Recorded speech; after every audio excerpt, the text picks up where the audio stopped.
एक बेहतरीन दुआ आप हज़रात को बता रहा हूँ। आप तमाम लोगों से गुजारिश है कि इस दुआ को ज़रूर पढ़ा करें। रमज़ान का महीना भी आने वाला है, आप इस महीने के अंदर भी इस दुआ को कसरत से पढ़ा करें।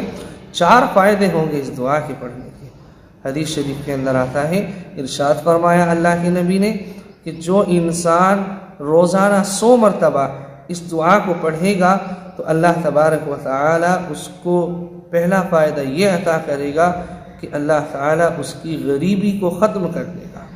दूसरा फ़ायदा इसका ये होगा कि अल्लाह तबारक व तआला कब्र की सख्ती से, कब्र की वहशत से उसको नजात अता करेगा। और तीसरा फ़ायदा इस दुआ के पढ़ने का ये होगा कि अल्लाह तबारक व तआला उसको मालदार बनाएगा, पैसों की रिज़्क़ की फरावानी उसके पास होगी। और चौथा फ़ायदा उसका ये होगा कि अल्लाह तबारक व तआला उसके लिए जन्नत के दरवाज़े खोल देगा। तो ये 4 फ़ायदे हैं इस दुआ के पढ़ने के। अब वो दुआ कौन सी है? तो दुआ है ला इलाहा इल्लल्लाहुल मलिकुल हक़्क़ुल मुबीन।